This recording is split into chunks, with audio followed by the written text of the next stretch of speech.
from testimonials and personal experience, we have enough information to conclude that it's possible to design and live an extraordinary life. And what I want this weekend to be for you is the gathering of more ways and means to design and live for you an extraordinary life. I don't know how far you want to go. Here's the first essence of life, and that is self-preservation. To produce enough to take care of yourself. The instructions given right to the couple that left the Garden of Eden. One was to multiply. It's a lonely place with only 2 people. But here were the next instructions: to be fruitful.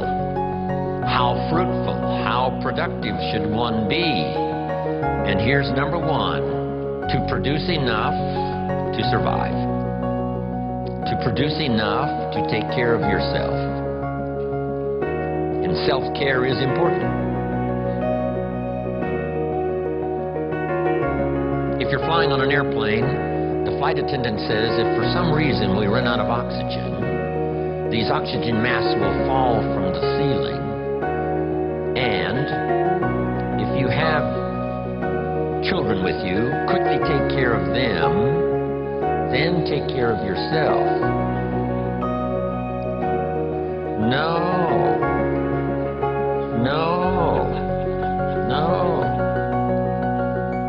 They say what? Put your mask on first. Put your mask on first. See to your survival first. Then you'll be more capable of taking care of the survival of your children. Isn't that interesting? My father had an interesting saying. He said, "Son, right after me, you come first." Wow, that's okay. I was in business with Bob Cummings, the old movie star. We were in the health and nutrition business together back in the 60s, 61, 2, 3. Bob had an interesting saying. Here's what he said: "I'll take care of me for you. Will you please take care of you for me?" So the first challenge in life is to take care of yourself. It is to survive. So, to produce enough to survive, to take care of yourself. But now what's next? Well, all alone, it's a lonely life. So let's say the man now chooses a partner.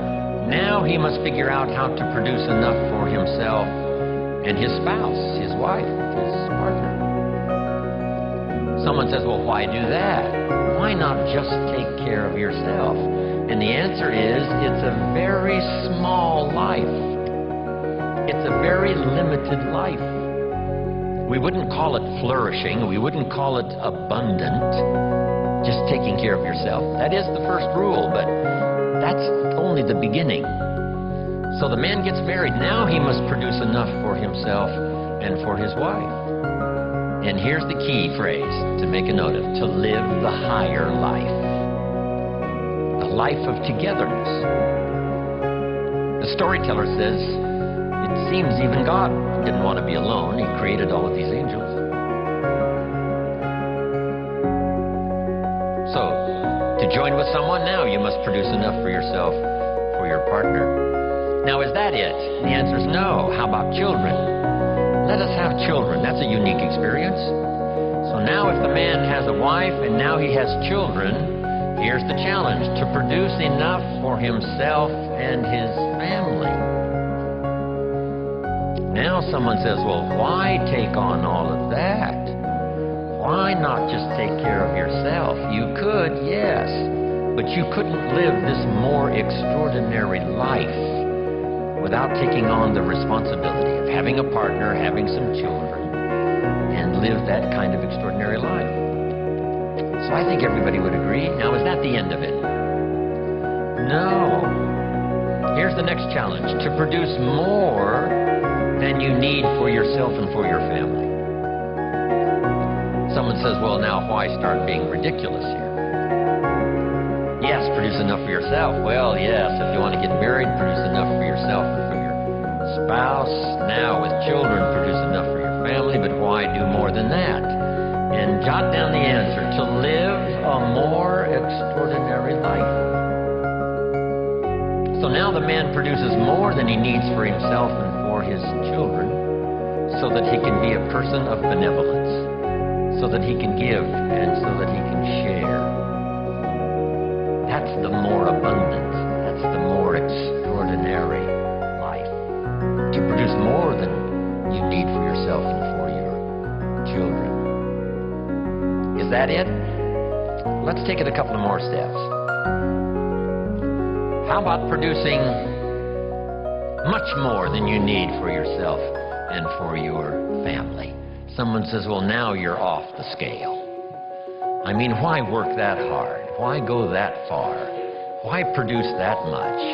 Some would say, just take care of yourself. Some would say, just, get a partner and that's it, and then children and that's it. And be a bit benevolent and that's it. But why not go this next step and produce much more than you need for yourself and for your children? And when someone says, why do that? All of us know the answer, right? Why not?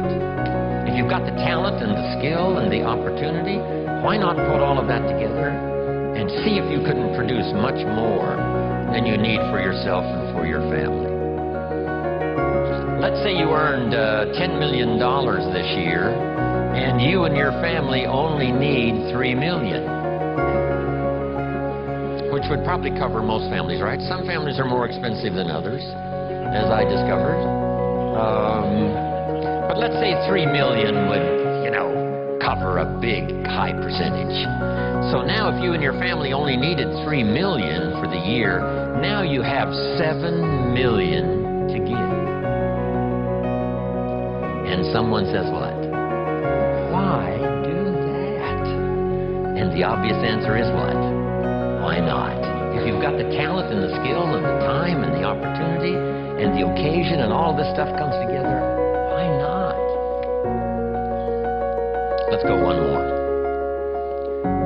How about producing far more than you need for yourself and for your family? And live the far more life. We've heard the story of Andrew Carnegie, right? Andrew Carnegie said this. He built the big steel industry back in the 20s here in America. Here was Andrew Carnegie's goal. I'm going to spend the first half of my life earning money. I'm going to spend the last half of my life giving it all away. Isn't that extraordinary? Wouldn't you call that an extraordinary life? And the answer is yes. He got so excited by that goal that the first half of his life, he earned $400 million, which back then was a lot of money. I mean, now, right, it doesn't seem to be that much, but, maybe back then it would total $40 billion, like Bill Gates. So $40 billion he earned the first half of his life. Guess what he did with the last half of his life? He gave it all away. And the big question is, why do that? And the answer is, why not? If you've got the opportunity to design and live an extraordinary life, why not do that? So here's what I want this weekend to be for you. Plenty of ideas to take home, chew on, digest, throw some away, refine some, accept some, do some, whatever. That's what this weekend is really for.